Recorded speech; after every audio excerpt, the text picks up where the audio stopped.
ಮಡಿಕೆಯ ಮಾಡುವಡೆ ಮಣ್ಣೆ ಮೊದಲು, ತೊಡಗೆಯ ಮಾಡುವಡೆ ಹೊಣ್ಣೆ ಮೊದಲು, ಶಿವಪಥವ ನರಿವಡೆ ಗುರುಪಥವೇ ಮೊದಲು ಅಂತ ಹೇಳ್ತಾರೆ.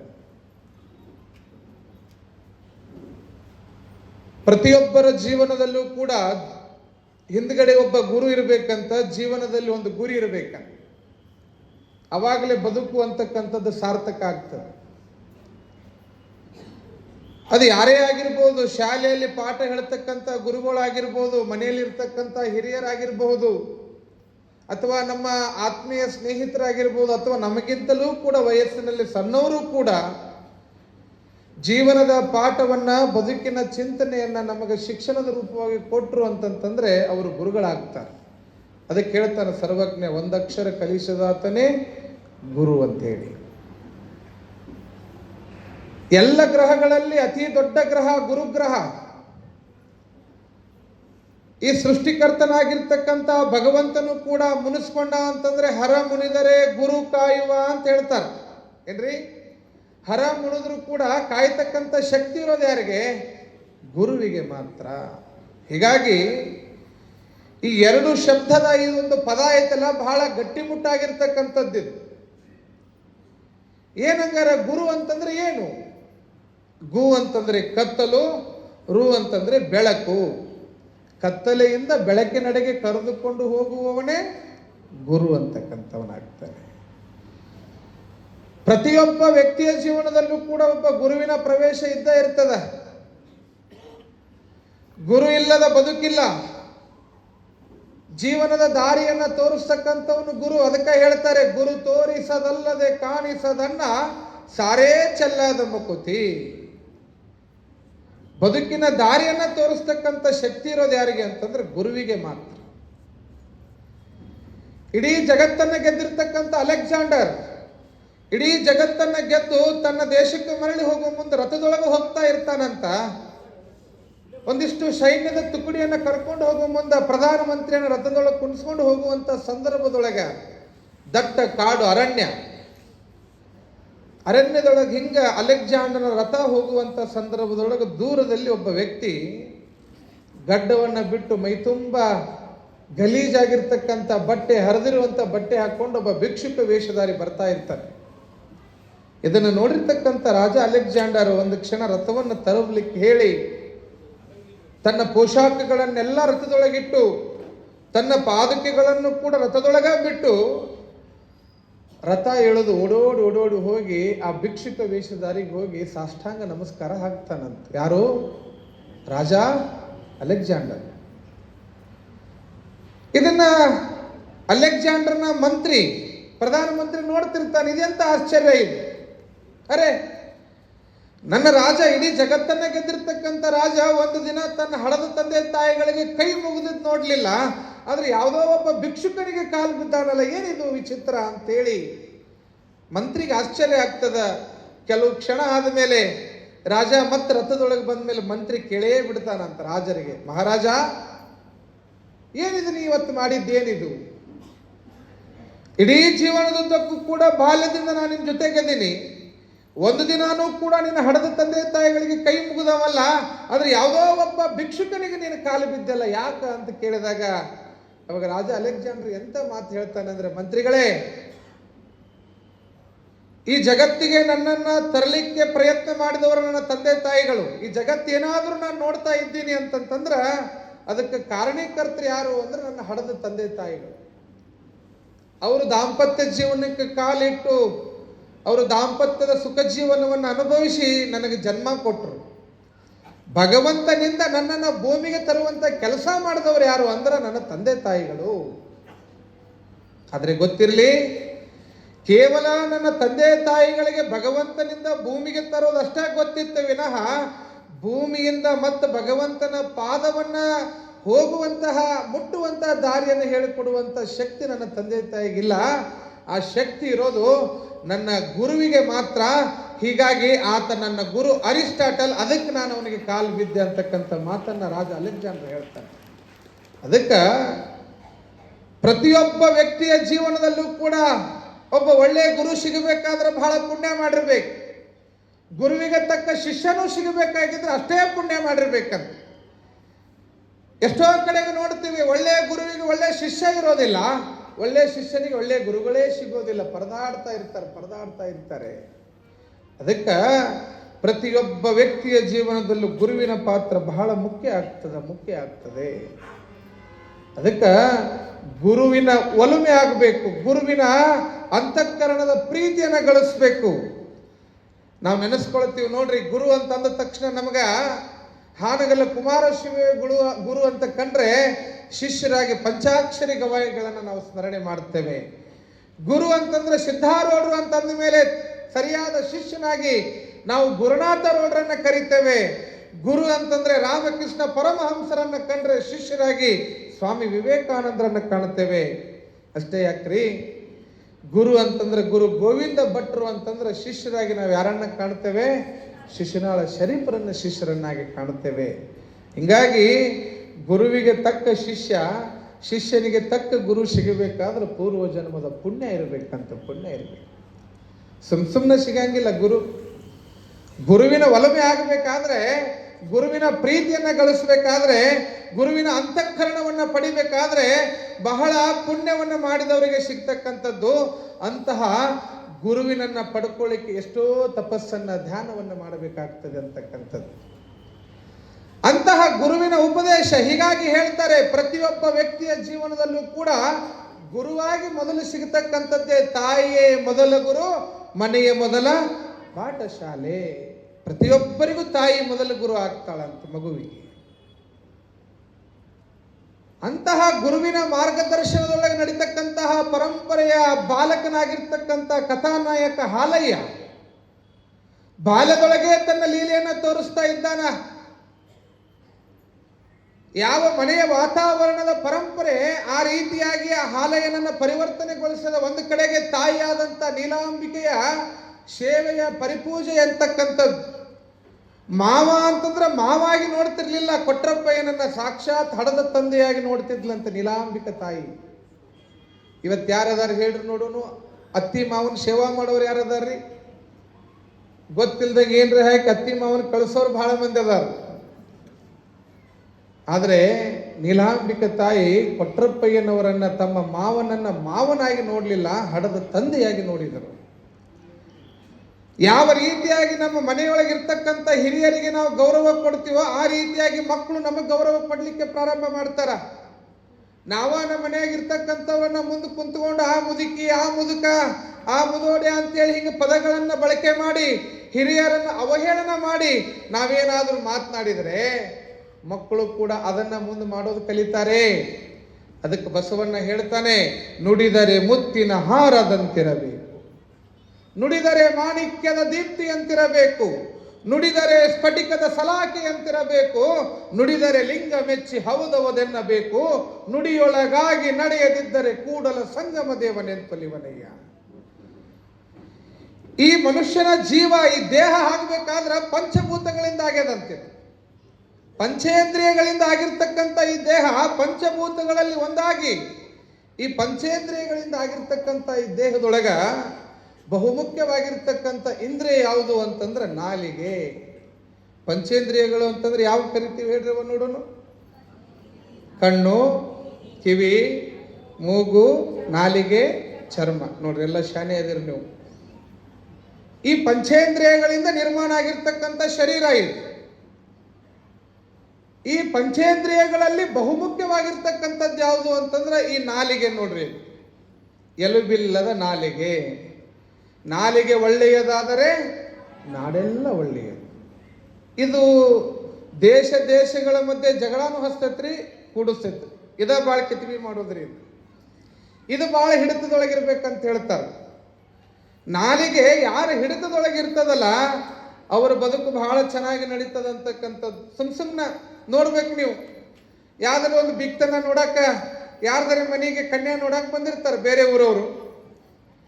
ಆ ಮನೆಯವ್ರ ಹುಡುಗನ ಮಂತನ ನೋಡಿ ಹೋದ್ಮೇಲೆ ಯಾರೋ ಗೊತ್ತಿರೋರಿಗೆ ಒಂದು ಫೋನ್ ಮಾಡಿ ಕೇಳ್ತಾರ, ಹುಡುಗಿ ಮನೆಯವ್ರು, ಹುಡುಗ ಹೆಂಗ್ರಿ? ಅವಾಗ ಇವ್ರು ಹೇಳ್ತಾರೆ, ಹುಡುಗಿನ ಭಾಳ ಚಲೋ ರೀ, ಚಲೋ ಓದ್ಯಾನ, ಭಾಳ ಚಲೋ ಆಯ್ತು. ಚಂದ ಅದಾನ, ಭಾಳ ಚಲೋ ಆಯ್ತು. ಒಂದು ಚಟ ಇಲ್ಲ, ಭಾಳ ಚಲೋ ಆತ್ರಿ.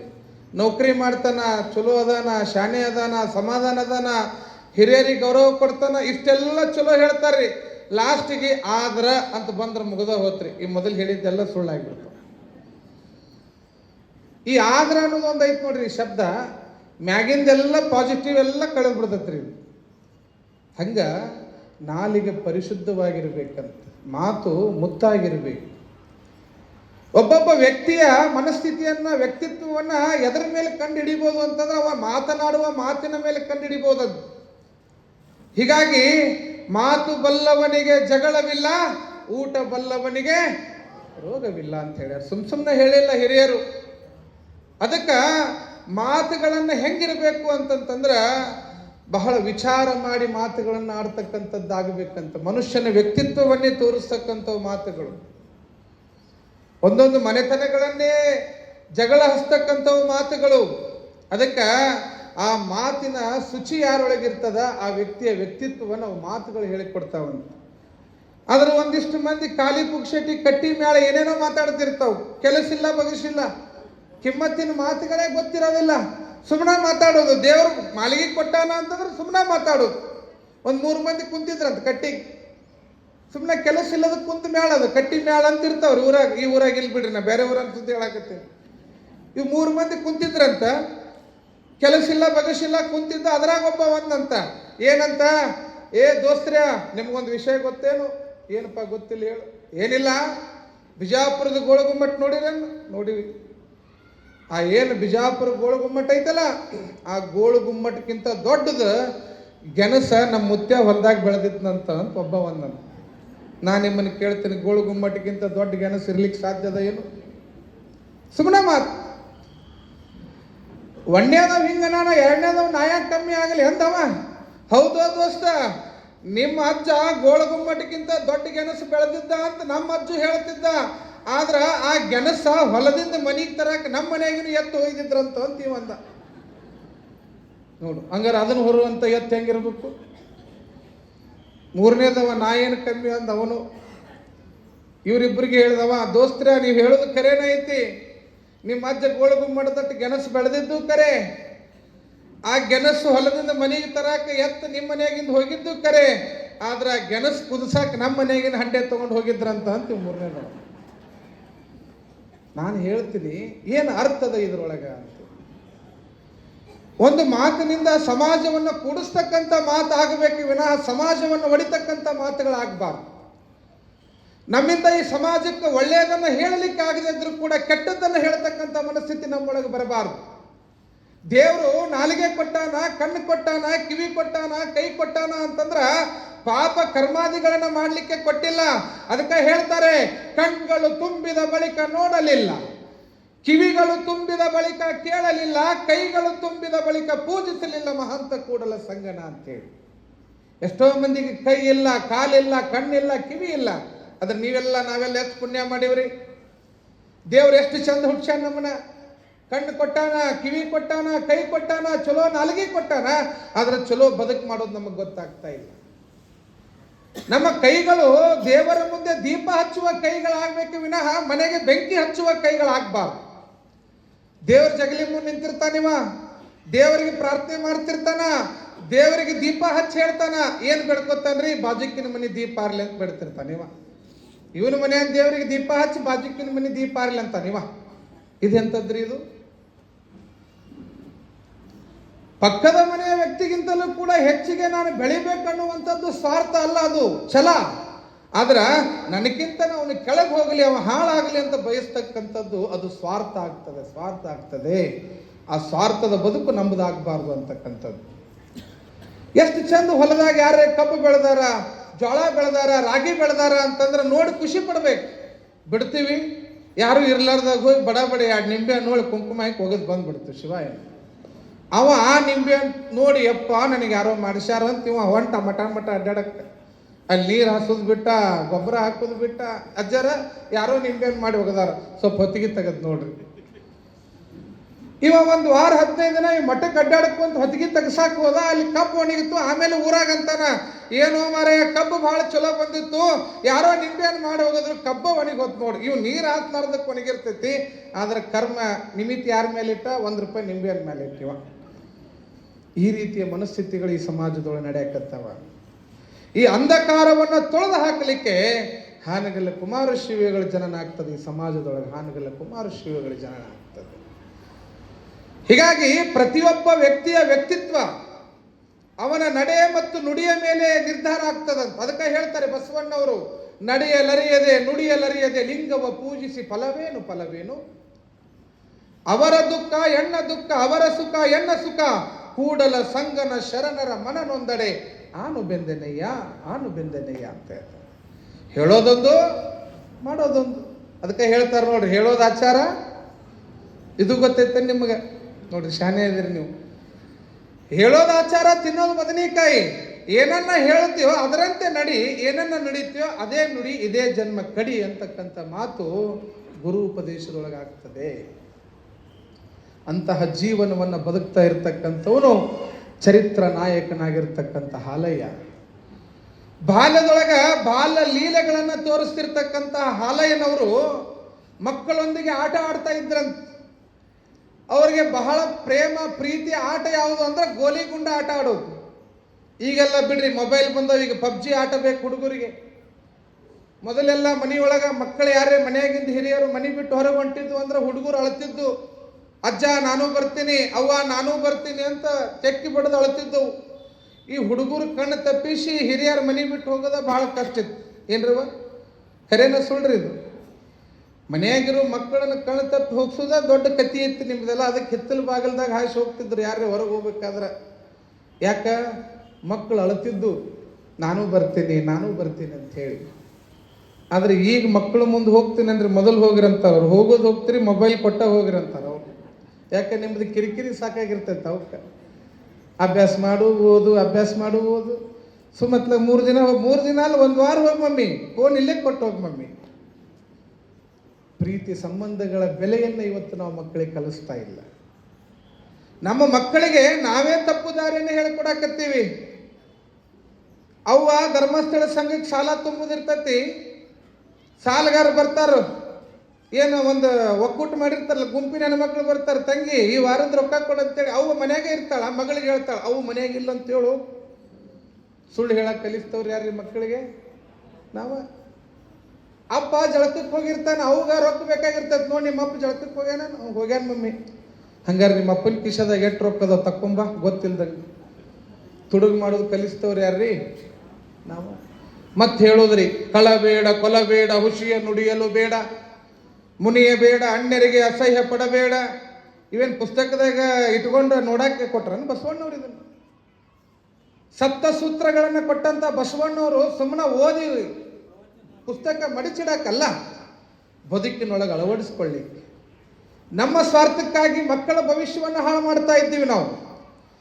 ತಂಬಾಕು ತಿನ್ನು ಚಟಕ್ಕ ಮಕ್ಕಳ ಕೈಯಾಗ ಕೊಡ್ತಾನೆ ಇವ ₹10.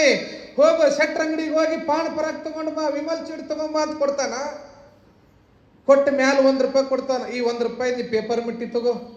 ಅದು ₹1 ಪೇಪರ್ ಮಿಟ್ಟಿ ಆಶಯಕ್ಕೆ ಇವಂಗೆ ₹10 ತಂಬಾಕು ತಂದು ಕೊಡಬೇಕು, ಚುಟ್ಟ ತಂದು ಕೊಡಬೇಕು. ಅದಕ್ಕೆ ನಾನು ಯಾಕೆ ಈ ಸಮಾಜದೊಳಗೆ ಒತ್ತಿ ಹೇಳ್ತೀನಿ ಅಂದರೆ, ಮಕ್ಕಳು ಹೇಳಿ ಕಲಿಯೋದಿಲ್ಲ, ನೋಡಿ ಕಲಿತಾರೆ, ನೋಡಿ ಕಲಿತಾರೆ. ಮೊದಲು ನಮ್ಮಲ್ಲಿ ಪ್ರಾಮಾಣಿಕತೆ ಬರಬೇಕು. ನಮ್ಮ ಧರ್ಮದ ಬಗ್ಗೆ ನಮಗೆ ಅಭಿಮಾನ ಇರಬೇಕು. ನಮ್ಮ ಹಿರಿಯರ ಬಗ್ಗೆ ನಮಗೆ ಗೌರವ ಇರಬೇಕು. ನಮ್ಮ ಆಚರಣೆಗಳ ಬಗ್ಗೆ ನಮಗೆ ಹೆಮ್ಮೆ ಅಭಿಮಾನ ಇದ್ದಾಗ ಮಾತ್ರ ಮಕ್ಕಳಿಗೆ ಬರಲಿಕ್ಕೆ ಸಾಧ್ಯ. ನೀವ ವಿಭೂತಿ ಹಚ್ಕೊಳ್ಳಂಗಿಲ್ಲ, ನೀವ ರುದ್ರಾಕ್ಷಿ ಹಾಕೊಳ್ಳಂಗಿಲ್ಲ, ನೀವ ಮಠಕ್ಕೆ ಹೋಗಿ ಸೇವಾ ಮಾಡಂಗಿಲ್ಲ, ದಾನ ಧರ್ಮಗಳನ್ನು ನೀವೇ ಮಾಡಂಗಿಲ್ಲ ಅಂತಂದ್ಮೇಲೆ ಮಕ್ಕಳು ಯಾಕೆ ಮಾಡ್ತಾವ್ರಿ? ಅದಕ್ಕೆ ಹೇಳಂಗಿಲ್ಲ. ಮಾಸ್ತರ್ ನಿಂತು ಹೋದ್ರೆ ಹುಡುಗರು ಓಡಾಡಿ ಹೋದಿದ್ದು ಅಂತ ಟಿಮ್ ಯಥಾ ಗುರು ತಥಾ ಶಿಷ್ಯ. ಯಾವ ರೀತಿಯಾಗಿರ್ತಕ್ಕಂಥ ವಾತಾವರಣವನ್ನು ನಿರ್ಮಾಣ ಮಾಡ್ತೀವಿ ಆ ರೀತಿಯಾಗಿ ಮಕ್ಕಳು ಬೆಳೀತವೆ. ಆದ್ರೆ ಜೋಯಿಸರ ಹರಳಳ್ಳಿಯಲ್ಲಿ ಇರ್ತಕ್ಕಂತಹ ಮನೆ ವಾತಾವರಣ ಹಂಗಿರ್ಲಿಲ್ಲ. ಯಾವ ಮನೆಯ ಮಹಾಪುರುಷನಾಗಿರ್ತಕ್ಕಂಥ ಹಿರಿಯನಾಗಿರ್ತಕ್ಕಂಥ ಕೊಟ್ರಪ್ಪಯ್ಯನವರು ಹಾಕಿರುವಂಥ ಸಂಸ್ಕಾರದ ಬಳ್ಳಿ ಸಾಲಿ ಮಠದ ಮನೆತನದ ಕೀರ್ತಿಯನ್ನು ಬೆಳಗಿಸ್ತಕ್ಕಂತಹ ಜೋಗಿಸರಹಳ್ಳಿಯ ಮನೆತನ ಅದು ಸಾಲಿಮಠದ ಮನೆತನ ಆಗಿತ್ತು ಅಂತಕ್ಕಂಥದ್ದನ್ನು ನಾವಿಲ್ಲಿ ಪುರಾಣದೊಳಗೆ ನೋಡಬೇಕಾಗ್ತದೆ. ಅದಕ್ಕೆ ಹಿಂದೆಲ್ಲ ಬ್ಲಡ್ ರಿಲೇಶನ್ಶಿಪ್ ಅಂತಾರೆ, ಅದಕ್ಕೆ ಬ್ಲಡ್ ರಿಲೇಶನ್ಶಿಪ್ ಅದು ಜೀನ್ಸು ರಕ್ತದಿಂದ ಬಂದಿರ್ತದಂತ. ಆ ಸಂಸ್ಕಾರ ಕ್ರಿಯೆ ಕೊಟ್ರಪ್ಪಯ್ಯನಿಂದ ಬಸಯ್ಯನವರಿಂದ ಹಾಲಯ್ಯನವರಿಗೆ ಬಂದದೆ. ಗುರು ಕಂಡಾಗ ಕೈ ಮುಗಿಬೇಕು, ವಿಭೂತಿ ಹಚ್ಕೋಬೇಕು, ಬಂದವರಿಗೆ ಪ್ರಸಾದ ಮಾಡಿಸ್ಬೇಕು, ಬರ್ರಿ ಕುಂಡ್ರಿ ಅನ್ನಬೇಕು. ಈ ಸಂಸ್ಕಾರ ಮನೆಯ ವಾತಾವರಣ ಮೊದಲಿತ್ತು. ಆ ಸಂಸ್ಕಾರದ ಕ್ರಿಯೆ ಹಾಲಯ್ಯನವರಿಗೆ ಬಂದಿತ್ತು. ಬಾಲ್ಯದೊಳಗೆ ಓದಿಲ್ರಿ ನಾವು, ಒಂದು ಗಿಡಗನ ಕೈಯಾಗ ಒಂದು ಗಿಳಿ ಇರ್ತೈತಂತ, ಒಂದು ಋಷಿ ಮುನಿ ಕೈಯಾಗ ಗಿಳಿ ಇರ್ತೈತಂತ. ಋಷಿ ಮನೆಯಾಗಿನ ಗಿಳಿ ಬರ್ರಿ ಕುಂಡ್ರಿ ಹಣ್ಣು ತಿನ್ರಿ ಅಂತಿತ್ತು. ಗಿಡಗನ ಮನೆಯಾಗ ಏನು ಕಟಕನ ಮನೆಯಾಗಿದ್ದ ಗಿಳಿ ಕಡೀರಿ ಬಡೀರಿ ಹೊಡೀರಿ ಅಂತ ಹೇಳ್ತಿತ್ತಂತ. ಅದಕ್ಕೆ ವಾತಾವರಣ ಹೆಂಗಿರ್ತದೋ ಹಂಗಳ ಮಕ್ಕಳ ಭವಿಷ್ಯ ನಿರ್ಮಾಣ ಆಗ್ತಾ ಇರ್ತದೆ ಅಂತಕ್ಕಂಥದ್ದು. ಆ ನಿಟ್ಟಿನೊಳಗ ಕೊಟ್ರಪ್ಪಯ್ಯನವರು ಈ ಬಾಲಲೀಲೆಯನ್ನ ನೋಡಿರ್ತಕ್ಕಂಥವ್ರು ಹಾಲಯ್ಯನವರಿಗೆ ಯಾವ ಆಟದ ಮೇಲೆ ಬಹಳ ಕೇಂದ್ರೀಕೃತ ಇದ್ರು ಅಂತಂದ್ರೆ ಈ ಗೋಲಿಗುಂಡ ಆಟ ಆಡೋದು. ದೃಷ್ಟಿಯೋಗ, ಎಷ್ಟೇ ದೂರದ ಗೋಲಿಗುಂಡ ಇದ್ರೂ ಕೂಡ ನಡುವಿನ ಬಳ್ಳಿಗೆ ಗೋಲಿಗುಂಡ ಇಟ್ಟು ಹೊಡೆದ್ರು ಅಂತಂದ್ರೆ ನೇರವಾಗಿ ಆ ಗುಂಡು ಹೊಡಿತಿದ್ರಂತ. ಅದ್ರ ಮೇಲೆ ಕೊಟ್ರಪ್ಪಯ್ಯನವ್ರು ಅರ್ಥ ಮಾಡ್ಕೊಂಡ್ರಂತ ಹಾಲಯ್ಯನ ದೃಷ್ಟಿ ಬಹಳ ನಿಖರವಾಗಿದೆ ಅಂತಕ್ಕಂಥದ್ದು. ದೃಷ್ಟಿಯೋಗ. ಒಬ್ಬೊಬ್ರು ಎಲ್ಲರೇ ನೋಡ್ತಿರ್ತಾರೆ, ಏನಾರೇ ಮಾಡ್ತಿರ್ತಾರೆ. ಕಣ್ಣಿನ ಅದೇ ಹೇಳ್ತಾರಲ್ಲ, ಕಣ್ಣಿನಲ್ಲಿ ನೋಡುವ ನೋಟಗಳು ಏಡಾಡಿರ್ತಾವ. ಆದರೆ ಅಚಲವಾಗಿರ್ತಕ್ಕಂಥ ದೃಷ್ಟಿಯೋಗ ಹಾಲಯ್ಯನವರ ಜೀವನದೊಳಗಿತ್ತು. ಬಾಲಲೀಲೆಗಳನ್ನು ಮಾಡ್ಕೊಂಡು ಬರ್ತಿರ್ತಕ್ಕಂಥ ಹಾಲಯ್ಯನವರಿಗೆ ಕೊಟ್ರಪ್ಪಯ್ಯನವರು ಶಿಕ್ಷಣವನ್ನು ಕೊಡ್ತಾರೆ. ಮೂಲತಃ ಹಿಂದೆಲ್ಲ ಶಾಲೆಗಳು ಇರಲಿಲ್ಲ, ಈಗ ಶಾಲೆ ಬಂದವು. ಮೊದಲೆಲ್ಲ ದೇವಸ್ಥಾನಗಳಲ್ಲಿ ಗೌಟಿ ಶಾಲೆ ಅಂತ ನಡೆಸ್ತಿದ್ರು. ಈ ಸಾಲಿ ಮಠದ ಮನೆತನದವ್ರು ಪಾಠ ಹೇಳ್ತಿದ್ರು. ಹೀಗಾಗಿ ಅವರಿಗೆ ಸಾಲಿ ಮಠ ಅಂತಾನೆ ಕರೀತಾರೆ. ಈಗೆಲ್ಲ ಶಾಲೆಗಳು LKG UKG 1ನೇತೆ 2ನೇತೆ ಅಂತ ಬಂದವು. ಆದ್ರೆ ಮೊದಲೆಲ್ಲ ಶಾಲೆಗಳ ವ್ಯವಸ್ಥೆ ಇರಲಿಲ್ಲ, ಗೌಟಿ ಶಾಲೆಗಳು ಅಂತ ಕರಿತಿದ್ರು ಅವಕ್ಕೆಲ್ಲ. ಅಂತಹ ಗೌಟಿ ಶಾಲೆ ಊರಿನಲ್ಲಿರ್ತಕ್ಕಂತಹ ವಿದ್ಯಾರ್ಥಿಗಳಿಗೆ ಶಿಕ್ಷಣವನ್ನು ಕೊಡ್ತಕ್ಕಂಥ ಕೊಟ್ರಪ್ಪಯ್ಯನವರು ತಮ್ಮ ಮೊಮ್ಮಗನಾದಂಥ ಹಾಲಯ್ಯನವರಿಗೂ ಕೂಡ ಶಿಕ್ಷಣದ ದಾರಿಯನ್ನು ಎರಿತಾರೆ. ಅವರೇ ಗುರು ಆಗ್ತಾರೆ. ಯಾರಿಗೆ? ಹಾಲಯ್ಯನಿಗೆ. ಮನೆಯ ವಾತಾವರಣನೇ ಈ ರೀತಿಯಾಗಿ ಅಭಿವೃದ್ಧಿ ಆಗ್ತಾ ಆಗ್ತಾ ಹೋಗ್ತಿರ್ತಕ್ಕಂಥ ಸಂದರ್ಭ. ಹಾಲಯ್ಯನವರ ಬಾಲ ಲೀಲೆಯನ್ನು ನೋಡ್ತಾ ಆನಂದದಿಂದ ಕೊಟ್ರಪ್ಪಯ್ಯನವರು ಆನಂದ ಪಡ್ತಿರ್ತಾರೆ, ಸಂತೋಷ ಪಡ್ತಿರ್ತಾರೆ. ಒಂದೊಂದು ಮಕ್ಕಳು ಇರ್ತಾವ್ರಿ ಒಂದೊಂದು ಊರಾಗ, ಭಾಳ ವಿಚಿತ್ರ ಮಕ್ಕಳು. ಶಾಲ್ಯಾಗ ಪಾಠ ನಡೆದಿತ್ತಂತ, ಹುಡುಗ ಲೇಟಾಗಿ ಬಂದಂತ. ಶಾಲ್ಯಾಗ ಪಾಠ ನಡೆದಿತ್ತು, ಹುಡುಗ ಲೇಟಾಗಿ ಬಂದ. ಮಾಸ್ತರ್ ಕೇಳಿದ್ನಂತ, ಯಾಕೋ ಲೇಟಾಗಿ ಬಂದು? ಏನಿಲ್ರಿ ಸರ, ದಾರ್ಯಾಗ ಒಬ್ರದ್ದು 5 ರೂಪಾಯಿ ಕಳೆದಿತ್ರಿ, ಅದಕ್ಕೆ ಲೇಟಾಗಿ ಬನ್ನಿ ಅಂದ. ಅಲ್ಲೋ ಯಾರ್ದೋ ಕಳೆದ್ರಿ, ನೀ ಯಾಕೆ ಲೇಟಾಗಿ ಬಂದು? ಏನಿಲ್ರಿ ಸರ, ಎಲ್ಲರೂ ಹುಡುಕಾಕತ್ತಿದ್ರಿ, ಅದಕ್ಕೆ ಲೇಟಾಗಿ ಬನ್ನಿ ಅಂದ. ಅಲ್ಲೋ ಕಳೆದವ್ರು ಹುಡುಕಾಕತ್ತಿದ್ರು, ನೀ ಯಾಕೆ ಲೇಟಾಗಿ ಬಂದು ಅದನ್ನ ಹೇಳು ಅಂದ. ಏನಿಲ್ರಿ ಸರ, 5 ರೂಪಾಯಿ ಮೇಲೆ ನಾನಾ ನಿಂತಿದ್ರಿ, ಅದಕ್ಕೆ ಎಲ್ಲರೂ ಹೋಗೋ ತನಕ ನಿಂತು ಅವ್ರು ಹೋದ್ಮೇಲೆ ಕಿಶದಾಗ ಇಟ್ಕೊಂಡು ಬಂದ್ರಿ, ಅದಕ್ಕೆ ಲೇಟಾಗಿ ಬನ್ನಿ. ಇಂಥವ್ರು ಭಾಳ ಮಂದಿ ಇಲ್ರಿ ಊರಾಗ. ಈಗೇನು ಹುಡುಗರಿಗಂತೂ ಏನು ಹೇಳೋದು ಬೇಡ, ಭಾಳ ಶಾಣೆ ಅದಾರ ಅವ್ರು. ನೀವು ಒಂದು ಹೇಳಿದ್ರೆ 2 ಮಾಡ್ಕೊಂಬರೋ ಮಕ್ಕಳು ಅದಾವ. ಎಷ್ಟು ವಿಚಿತ್ರ ಮಕ್ಕಳ ಮನಸ್ಥಿತಿ ಕೆಡಾಕತ್ತೈತಿ ಅಂದ್ರೆ, ಇದೇ ಬೆಳಗಾವಿ ಜಿಲ್ಲಾ ಖಾನಾಪುರ ಭಾಗದ ಒಂದು ಸಣ್ಣ ಹಳ್ಳಿ ಒಳಗೆ ನಡೆದಂಥ ಘಟನೆ ತಾಯಿ ಪೇಪರ್ನ್ಯಾಗ ಬಂದಿತ್ತು. ಯಾವುದೋ ಪಬ್ಜಿ ಅನ್ನುವಂಥ ಆಟಕ್ಕೆ ಮೊಬೈಲ್ಗೆ ಇಂಟರ್ನೆಟ್ ಹಾಕಲಿಲ್ಲ ಅಂಥೇಳಿ ಅಪ್ಪ 100 ರೂಪಾಯಿ ಕೊಡಲಿಲ್ಲ ಅಂತ ಇಳಿಗೆ ಮನೆ ತಗೊಂಡು ಅಪ್ಪನ ತಲೆಗೆ ಹೊಡೆದ್ರ ಅಪ್ಪ ಒಂದ ಹೊಡೆತಕ್ಕೆ ಸತ್ತು ಹೋದ್ನಂತ. ಬರೀ ಎದಕ್ರಿ? 100 ರೂಪಾಯಿ ಪಬ್ಜಿ ಆಟಕ್ಕಾಗಿ. ಹಡದ ತಂದೆ ತಾಯಿಗಳು ಮಕ್ಕಳು ನಮ್ಮನ್ನು ದೊಡ್ಡವರಾದ ಮೇಲೆ ಸಾಕ್ತಾರ, ನಮ್ಮನ್ನು ಬೆಳೆಸ್ತಾರ ಅಂತ ತಿಳ್ಕೊಂಡು ಸಾಲ ಸೂಲ ಮಾಡಿ ಇವ್ರಿಗೆ ವಿದ್ಯಾಭ್ಯಾಸ ಮಾಡಿಸಿ PUC ಓದಿಸಿ ಡಿಗ್ರಿ ಓದಿಸಿ ನೌಕರಿ ಕೊಡಿಸ್ತಾರ. ಇವ್ರು ನೌಕರಿ ತಗೊಂಡು ಬೆಂಗಳೂರು ಹುಬ್ಬಳ್ಳಿ ಅಂತ ಸಿಟಿ ಒಳಗೆ ಮನಿ ಮಾಡ್ಕೊಂಡು ಅಲ್ಲೇ ಒಂದು ಯಾವ್ದಾರು ಹುಡುಗಿ ನೋಡಿ ಮದುವೆ ಆಗಿ, ಅಪ್ಪ ನಾ ಇಲ್ಲೇ ರಿಜಿಸ್ಟರ್ ಮ್ಯಾರೇಜ್ ಆಗೀನಿ ಅಂತ ಹೇಳ್ತಾನ. ವಿಚಿತ್ರ ಏನು ಅಂತಂತಂದ್ರೆ, ಎಷ್ಟೆಷ್ಟು ವಿದ್ಯಾವಂತರು ಇವತ್ತು ಬೆಂಗಳೂರಂತ ಮಹಾನಗರದೊಳಗೆ ನಾವು ನೋಡ್ತೀವಲ್ಲ, ವಿದ್ಯಾವಂತರಾದಂಥವ್ರು ಕೋಟಿ ಕಿಮ್ಮತ್ತಿನ ನಾಯಿ ಸಾಕ್ಲಿಕ್ಕೆ ತಯಾರದಾರ ಅವ್ರ ಮನೆಯೊಳಗೆ. ಏನ್ರಿ? ಕೋಟಿ ಕಿಮ್ಮತ್ತಿನ ನಾಯಿ ಸಾಕಕ್ಕೆ ತಯಾರದಾರ. ನಾಯಿಗೆ ಪೆಟೆಗರಿ ತಂದು ಕೊಡ್ತಾರ, ಶಾಂಪೂ ತರ್ತಾರ, ಸೋಪ್ ತರ್ತಾರ. ವಿದ್ಯಾವಂತರಾದವರು ಕೋಟಿ ಕಿಮ್ಮತ್ತಿನ ನಾಯಿ ಸಾಕಲಿಕ್ಕೆ ತಯಾರಾದರೆ, ಆದರೆ 9 ತಿಂಗಳು ಹೊತ್ತು ಎತ್ತಂತ ತಾಯಿ ಸಾಕಲಿಕ್ಕೆ ತಯಾರಿಲ್ಲ. ಇವತ್ತಿನ ವಿದ್ಯಮಾನದ ಯುವಕರು ತಾಯಿ ಸಾಕಲಿಕ್ಕೆ ತಯಾರಿಲ್ಲ. ಎಂಥ ದುರ್ದೈವ ಇದೆ ಹೇಳ್ರಿ ನೋಡು. ಇದೇ 3 ತಿಂಗಳ ಹಿಂದ ಗಂಡ ಹೆಂಡತಿ ಬೆಂಗಳೂರೊಳಗದಾರ. ಒಬ್ಬ ಮಗ ಕೆನಡಾದಲ್ಲಿ ಅದಾನ, ಒಬ್ಬ ಮಗ ಅಮೇರಿಕಾದೊಳಗದಾನ. ಇಲ್ಲಿ ತಾಯಿ ಆರೋಗ್ಯದಿಂದ ಬಳಲಿ ಪ್ರಾಣ ಬಿಡ್ತಾಳ. ತಾಯಿ ಸತ್ತಾಳ ಅಂತೇಳಿ ಮಕ್ಕಳಿಗೆ ಮೇಲ್ ಮಾಡ್ತಾನೆ ತಂದೆ. ಅಣ್ಣ ಅಮೇರಿಕಾದಾಗ, ತಮ್ಮ ಕೆನಡಾದಾಗ, ಇಬ್ರು ಅಣ್ಣ ತಮ್ಮ ಮಾತಾಡ್ಕೋತಾರಂತ. ಅಮೇರಿಕಾದಾಗಿರೋ ಅಣ್ಣಗ ರಜಾ ಕೊಡ್ತಾರ ಮಣ್ಣಿಗೆ ಹೋಗಕ್ಕೆ, ಆದ್ರೆ ತಮ್ಮಗೆ ರಜಾ ಸಿಗಂಗಿಲ್ಲ. ಅವಾಗ ತಮ್ಮ ಅಣ್ಣಗೆ ಹೇಳ್ತಾನಂತ, ಏನಂತ, ಅಣ್ಣ ನನಗೆ ನಮ್ಮ ಆಫೀಸ್ನಾಗ ರಜಾ ಕೊಡ್ತಾ ಇಲ್ಲ, ಅದಕ್ಕೊಂದು ಕೆಲಸ ಮಾಡೋಣ. ಏನಿಲ್ಲ, ಈಗ ಅಮ್ಮ ಸತ್ತಿದ್ದಾಳೆ, ನೀನು ಮನೆಗೆ ಹೋಗು, ಅಪ್ಪ ಸತ್ತ ಮೇಲೆ ನಾನು ಮನೆಗೆ ಹೋಗ್ತೀನಿ ಅಂತಾನಂತೀವ.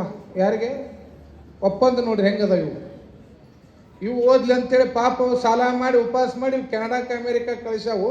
ಅವಾಗ ಮಣ್ಣು ಮಾಡಕ್ಕೆ ಇವಂಗೆ ರಜಾ ಇಲ್ಲ, ಇವಂಗ ನೌಕರಿ ಹೆಚ್ಚಾಗಿತ್ತು. ಅಣ್ಣಗೆ ಹೇಳ್ದ ಇವ, ಈಗ ಮಮ್ಮಿ ಡೆತ್ ಆಗಿದ್ದಾಳೆ, ನೀನು ಮನೆಗೆ ಹೋಗು, ನಾಳೆ ಡ್ಯಾಡಿ ಡೆತ್ ಆದಾಗ ನಾನು ಹೋಗ್ತೀನಿ ಅಂತ ನೀವು ಒಪ್ಪಂದ ಮಾಡ್ಕೊಳಕತ್ತಾರ ಅಣ್ಣ ತಮ್ಮ. ಇದನ್ನ ಅಣ್ಣ ಅಪ್ಪಗೆ ಹೇಳ್ದ ಫೋನ್ ಹಚ್ಚಿ, ಅಪ್ಪ ತಮ್ಮನಿಗೆ ರಜಾ ಇಲ್ಲ ಅಂತೆ, ಅದಕ್ಕೆ ಈಗ ಅಮ್ಮನ ಮನೆಗೆ ನಾನು ಬರ್ತೀನಿ, ನಾಳೆ ನೀನು ಸತ್ತ ಮೇಲೆ ತಮ್ಮ ಬರ್ತಾನಪ್ಪ, ಓಕೆನಾ ಅಂತ ನೀವು ಆ ಫೋನ್ನೇ ನೋಡಿ. ಎಂಥ ಕರ್ಮ. ಅದಕ್ಕೆ ಅಪ್ಪ ವಿಚಾರ ಮಾಡಿದ್ನಂತ, ತಮ್ಮ ಮತ್ತು ನಾ ಸತ್ತ ಮೇಲೆ ಅವ ಬರೋದು ನೀವು ಬರೋದು ಬೇಡ ಅಂತೇಳಿ ತಿಳ್ಕೊಂಡು ನಡೆದ ಘಟನೆ ಇದು. ಬೆಡ್ರೂಮ್ನೊಳಗೆ ಹೋಗಿ ಬಂದೂಕ್ ತೊಗೊಂಡು ತಲೆಗೆ ಹೊಡ್ಕೊಂಡು ಒಂದು ಪತ್ರ ಬರೆದಿಟ್ಟು ಸಾಯ್ತಾನಂತ ಅಪ್ಪ. ಏನಿಲ್ಲಪ್ಪ, ಮತ್ತು ನಾನು ಸತ್ತ ಮೇಲೆ ನಿನಗೂ ರಜಾ ಸಿಗ್ಲಾರ್ದಂಗೆ ಆಗ್ಬೋದು, ಅದಕ್ಕೆ ಈಗ ಬಂದು ಇಬ್ಬರದು ಮಣ್ಣು ಮಾಡಿ ಹೋಗಿಬಿಡು ಅಂತ ಅಪ್ಪ ಮೃತ್ಯು ಪತ್ರವನ್ನು ಬರೆದಿಟ್ಟು ಸಾಯ್ತಾನಂತ. ಇಂಥ ಕರ್ಮ ಇವತ್ತಿನ ತಂದೆ ತಾಯಿಗಳಿಗೆ ಬರಾಕಿತ್ತು. ಇದಕ್ಕೆಲ್ಲ ಕಾರಣ ನಮ್ಮ ಮನೆಯಲ್ಲಿ ಕೊಡ್ತಕ್ಕಂಥ ಸಂಸ್ಕಾರ. ಇಷ್ಟೆಲ್ಲ ಕೆಡಲಿಕ್ಕೆ ಕಾರಣ ನಮ್ಮ ವಾತಾವರಣವನ್ನು ನಾವೇ ಕೆಡಿಸ್ಕೊಳಕತ್ತೀವಿ. ಮಠಕ್ಕೆ ಕರ್ಕೊಂಡು ಹೋಗಕ್ಕೆ ತಯಾರಿಲ್ಲ, ಧರ್ಮದ ಚಿಂತನೆಗಳನ್ನು ಹೇಳಲಿಕ್ಕೆ ತಯಾರಿಲ್ಲ. ಏ ತಮ್ಮ ವಿಭೂತಿ ಹಚ್ಕೋರು, ಏ ತಮ್ಮ ಚಲೋ ಬಟ್ಟೆ ಹಾಕೋರು, ಚಲೋ ಪುಸ್ತಕ ಓದು, ಮಂತ್ರ ಓದು, ಶ್ಲೋಕ ಓದು ಅಂತ ನಾವೆಲ್ಲಿ ಹೇಳ್ಕೊಡಕತ್ತೀವಿ. ಅಮ್ಮ ಲೂಜ ಪಪ್ಪ ಲೂಜ ಇವನ್ ಕಲ್ಸಾಕತ್ತೀವಿ ನಾವು. ಮೊನ್ನೆ ಒಂದು ಗ್ಯಾದರಿಂಗ್ ಹೋಗಿನಿ ನಾನು, ಶಾಲಿ ಗ್ಯಾದರಿಂಗಕ್ಕೆ. ಮ್ಯಾಲ ಒಬ್ಬನ ಕುಂಶಾರ, ಎಲ್ಲ ಲೈಟ್ ಹಚ್ಚಿದ್ರು, ಒಮ್ಮೆ ಲೈಟ್ ಆರಿಸ್ಬಿಟ್ರು. ಒಂದು ಹುಡುಗ ಓಡಿ ಬಂತ ಕಡಿದ. ಆ ಹುಡುಗ ಬರೋಣ ಲೈಟ್ ಹತ್ತಿಬಿಟ್ಟು ಅವನ ಕೈಯಾಗ ಲಾಂಗ್ ಹಿಡ್ದಾನವ. ಅಲ್ಲಿ ಹಾಡು ಹಚ್ಚಾರ, ಹೊಡಿ ಮಗ ಬಿಡಬೇಡ ಅವನಂತ. ಯಾರನ್ನ ಹೊಡ್ಯಾಕೆ ಬಂದ ನನಗೆ ಗೊತ್ತಿಲ್ಲ, ನನಗೆ ಎದ್ರಿಗೆ ಬಂದಿಲ್ಲ. ಮ್ಯಾಲ ನನಗೆ ಕುಂಶಾರ. ಇವನು ನಾವು ಮಕ್ಕಳಿಗೆ ಕಲ್ಸಾಕತ್ತೀವಿ. ಎಂತೆಂಥ ಮಹಾತ್ಮರು ಪುಸ್ತಕಗಳನ್ನು ಕೊಟ್ಟಾರ, ಪುಸ್ತಕದ ಯೋಗ ಇಲ್ಲ. ಬರೇ ಮೊಬೈಲು, ಟಿವಿ, ಜೀವನ ಎದರೊಳಗೆ ಹೊಂಟು ಬಿಟ್ಟೈತಿ ಅಂತಂದ್ರೆ ತಂತ್ರಜ್ಞಾನದೊಳಗೆ ಮುಳುಗಿ ಬಿಟ್ಟಿವಿ ವಿನಃ ವಸ್ತುಸ್ಥಿತಿಯನ್ನು ಮಕ್ಕಳಿಗೆ ಕಲಿಸ್ಲಿಕ್ಕೆ ನಾವು ತಯಾರಿಲ್ಲ. ಭಾಳ ಮಂದಿ ಬರ್ತಾರೆ ಅಮಾವಾಸ್ಯೆ ಹುಣ್ಣಿಮೆಗೆ, ಅಜ್ಜೋರ ನನ್ನ ಮಗ ಉಣ್ಣಂಗೆ ಇಲ್ರಿ, ಒಂದು ನಿಂಬೆಹಣ್ಣು ಮಾಡಿ ಕೊಡ್ರಿ. ಮಡ್ದಾಗ ಉಂಡಿಯೋ ತಿಂದೋ ಕೇಳೋರೊಬ್ರು ಇರಂಗಿಲ್ಲ. ನಮಗೆ ಇವ್ ಮಗ ಉಂಡಿಲ್ಲ ಅಂತ ನಾವು ನಿಂಬೆಹಣ್ಣು ಮಾಡಿ, ನಮ್ಮದಂತ ಕರ್ಮರಿ ಇದು. ಅದಕ್ಕೆ ನಾವು ಅವ್ರಿಗೆ ಹೇಳ್ತೇನೆ, ಮಕ್ಕಳು ಉಂಡಿಲ್ಲ ಅಂತ ನಿಂಬೆಹಣ್ಣು ನಡೆಯಂಗಿಲ್ಲವ. 3 ದಿನ ಉಪವಾಸ ಕಡು ಮಗನ 4ನೇ ದಿನ ಅವನ ಬರ್ತಾನೆ ಹೊಟ್ಟೆ ಹಸ್ತಾವಂತೆ. ಈ ದೇಹಕ್ಕೆ ಗೊತ್ತದ ಹಸಿವಾದಾಗ ಅನ್ನ ಬೇಕು ಅಂತ ಹೇಳಿ, ನಿರಡಿಕೆ ಆದಾಗ ನೀರು ಬೇಡ್ತದ, ನಿದ್ದೆ ಬಂದಾಗ ನಿದ್ದೆ ಮಾಡಕ್ಕೆ ಬಯಸ್ತದ ದೇಹ. ಅತಿ ಅಪೂಪ್ರ ಮಾಡೋದಲ್ಲ. ಮೊನ್ನೆ ಒಬ್ಬ ಹೆಣ್ಮಗಳು ದಾರ್ಯಾಗ ಸಿಕ್ಕಳು, ಹಾವೇರಿಯಿಂದ ಅಗಡಿಗೆ ಬರಾಕತ್ತಾಳಕ್ಕಿ. ಮುಂದೆ ಹುಡುಗ ಹಿಂದಿಂದ ಮೊಸರಿನ ಡಬ್ರಿ ಹಿಡ್ದಾಳ, ಅನ್ನದ ಡಬ್ರಿ. ಯಾಕಯ್ಯವ, ನನ್ನ ಮಗ ಉಣಿಸ್ಕೊತ ಬನ್ರಿ ಅಜ್ಜಾರ, ಅದಕ್ಕೆ ಹಿಂಗೆ ಬೆನ್ನತ್ತಿ ಬಂದೆ. ಮಕ್ಕಳಿಗೆ ಉಣಿಸೋದಂದ್ರೆ ದೊಡ್ಡ ಸಾಹಸ ಆಗೈತಿ ಇವಾಗ. ಅವು ಅಮ್ಮ ಅಂತಿರ್ತಾವ, ಹಂಗೆ ತುರುಕುದ ಮತ್ತೆ ಮ್ಯಾಲೆ ಒರೆಸೋದ. ಯಾವ ಮಗುವಿಗೆ ಅನ್ನದ ಪ್ರಜ್ಞೆಯನ್ನು ಹುಟ್ಟಿಸ್ತಿರೋ, ಯಾವ ಮಗುವಿಗೆ ಹಸಿವಿನ ಪ್ರಜ್ಞೆ ಮುಟ್ಟಿಸ್ತಿರೋ, ಆ ಮಗು ಮುಂದೊಂದು ದಿನ ಅನ್ನವನ್ನು ಹೆಂಗೆ ದುಡಿಬೇಕು ಅನ್ನುವಂಥ ವಿಚಾರವನ್ನು ಮಾಡಲಿಕ್ಕೆ ಮುಂದಾಗ್ತಾನ. ಅಂತ ಶಿಕ್ಷಣದ ವ್ಯವಸ್ಥೆ ನಮ್ಮ ಮನೆಗಳಲ್ಲಿ ಬರಬೇಕಾಗಿದೆ. ಹಸಿವಿನ ಪ್ರಜ್ಞೆ ಯಾರಿಗಿರ್ತದ, ಅನ್ನದ ಕಿಮ್ಮತ್ತು ಗೊತ್ತಾಗ್ತದ. ಶನಿವಾರ ರವಿವಾರ ಬಂತು ಅಂದ್ರೆ ಪಿಕ್ನಿಕ್ ಹೋಗೋಣ ಬಾ, ತವ್ರ ಮನೆಗೆ ಹೋಗೋಣ ಬಾ, ಎದಕ್ಕದು ಮೈಸೂರಿಗೆ ಹೋಗೋಣ ಬಾ, ವಂಡರ್ಲಾ ಹೋಗೋಣ ಬಾ, ಚಲೋ ಕರ್ಕೊಂಡು ಹೋಗಿ ಬಿಡ್ತೀರಿ. ಬೇಡ.